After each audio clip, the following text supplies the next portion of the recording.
Sometimes you have to encourage yourself. Okay, hey everybody. That was basically me bringing out my topic. Is basically encourage yourself. So if you want to stick around and see what it is that I have to say today, then stay tuned. Okay. So encourage yourself. I actually recorded a video yesterday and I was going to post it, but something just told me not to post that video yet. So I didn't post it. And today I woke up and I felt like talking about encouragement.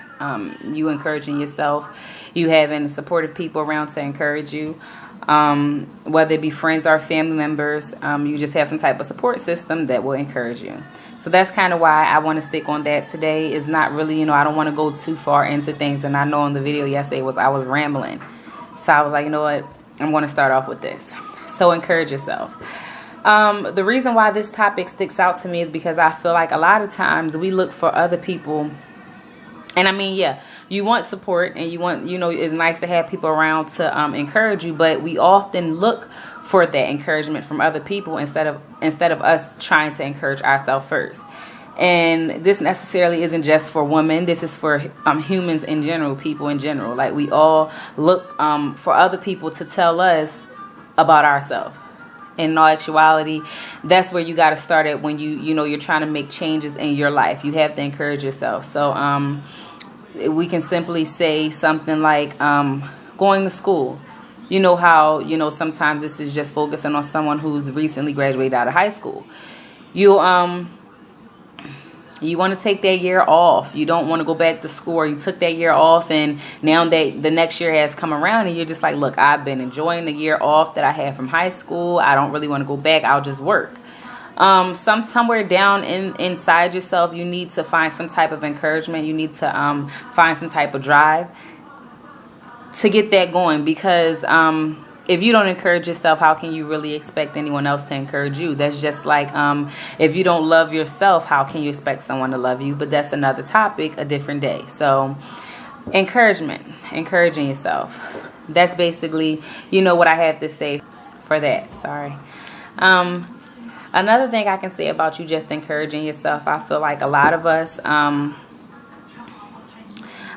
don't know how to encourage ourselves. A lot of us don't know how to go about it because, we really don't know how to just go about it. And I'm going to go ahead and just talk about me right now. At a low point, or, when I was at one of the lowest points that I've ever been in my youth adult, or whatever you want to call it. I don't know. I felt like I could not do it, and not necessarily saying I couldn't do the next thing, but I gave up on myself so much, so young. I gave up on myself so much that I had to bring myself back. I had to get myself back together, and somewhere down the line, I started finding encouragement in myself.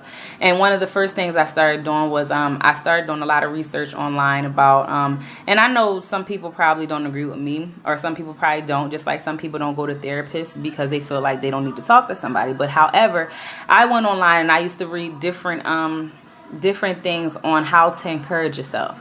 And that was just something that I was interested in doing because I wanted to be in a better place than what I was in. So one of the things that they said was you can start writing down qualities about yourself. So that's where it basically started for me. I started writing down things that I like about myself, things that I love about myself, or things that I just know about myself. And after that, I started actually, instead of me looking at that as a bad thing, I embraced who I was. So that was one way that I encouraged myself. I just wrote down a list of my qualities, the things about myself, basically get to know who I am. And that was one of the first steps that I did. And that's one of the first steps I took in doing that. Another thing that I did is simple, but I used to just stand in the mirror and, when you first start a process, when you're so broken or you feel like you're so insecure, you feel like you just can't take anymore, you're going to just give up. It's hard to kind of look at yourself and see what everybody else may see, or it's hard to look at yourself and think that you're actually worth something, or you're actually, you're a pretty or beautiful person. So I was there. I did that. I didn't, you know, I used to look at myself, and instead of me seeing what was good about me, I used to look at what I didn't have or what wasn't me. Sorry about that. But like I said, you look in the mirror and you only see what's wrong. You don't see what's right. So another thing that I started doing, after I wrote down my list, because that was one of the first steps I took. I just wrote down a list of, you know, my qualities, things I know about myself, things that I strive to be, the person I want to be. I just wrote stuff like that down. So I would write my qualities, and then I would write who I'm striving to be, the woman I'm striving to become, whether that be a woman of God, or whether that be any type of anything. Just me being the person that I wanted to be. I wrote my qualities that I have, and then the qualities I want to develop, or the change I want to make in my life. So that's basically what I wrote down. Then when I did the little mirror thing, I used to just every day, maybe 3 times a day, even if it's just for a minute, I walked in the bathroom and I just looked in the mirror, and I just, instead of me, and it's hard at first, like I said, because you have already beat yourself down to think that you're not good enough. So it's hard to do that. But I just started looking at what was good about me, and then the qualities that I did write down about myself, I started to actually see them in the mirror. So just say if one of the things that I'm self-conscious about was my stomach, and I'm a mother of 3 kids, and my stomach is not, as flat as it should be. But society can do that to you, but that's why you're not supposed to let them really, kind of put a tag on what a woman should look like, because we are real women. So I used to just go inside the bathroom. Instead of me looking at what was wrong, I looked at what was right. So, just like another thing, I feel like, which is kind of off topic, but I feel like once I actually cut my hair off, everything about everything changed. I feel like the way that I carried myself, the way that I talked to people, the way that I tried to be, the person I wanted to be in life, everything kind of changed. And I did embrace it. I embraced it a lot. And at first I was kind of iffy about it, but it grew on me a lot. It grew on me as time went on. So this is my life right now, because he just woke up and she said that she wants to see what's going on. Oh well. Anyway, like I said, just try to find things that you can do to encourage yourself. And whether that be just writing things down, or whether that be talking to someone, because sometimes some people do need that backbone, or some people do need that push, or someone else's voice, or someone else's ear, honestly, to take steps into becoming a better person or a better you.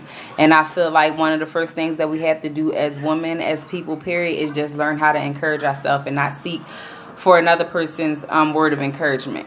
It's nice to hear, but at the same time, you can't really expect too much from somebody if you're not giving yourself anything. So that's basically the little thing that I have for today. I don't really have much to say. That's kind of like the starter, is encourage yourself. And I have gave you 2 points to do that. What are you doing? I gave you 2 points to do that, and that is 1, writing down the qualities, and writing down you are talking, they hear you now. But you can write down the qualities about yourself that you know about yourself now, and then you can also write down the person that you want to be. And then the second one is go and get in the mirror, and instead of you pointing out all your flaws, point out what's right about you. Stop. Point out what's right about you, or point out what you love about yourself. Even if you feel like you don't really love anything about yourself, just start embracing who you are as a person, and accept who you are. That's another thing, is acceptance, and I'll touch on that another time. But I want you to learn how to encourage yourself, and once you get that in, then everything else will start coming after that. And always try to think positive, even if the situation is just the worst situation that you could ever be in. Okay, sorry. But even if you feel like the situation is just the worst situation to be in, or not even just the situation, even if you feel like you aren't good enough, accept who you are, learn your self-worth, and encourage yourself. And I think that's the start. That's the first start in the healing process, or actually getting to love you, or getting to that place where you love yourself. I don't know. But that's the word that I have for you today. That's the little talk that I have for you guys today. Hopefully you guys like it. If you have any input, or if you have any type of suggestions, like I said in the previous video, Just leave them down in the comment section. Give me any type of ideas. It doesn't hurt to do that. Give me any type of ideas, and hopefully you guys stay tuned, comment, and subscribe, and I'll see you guys later.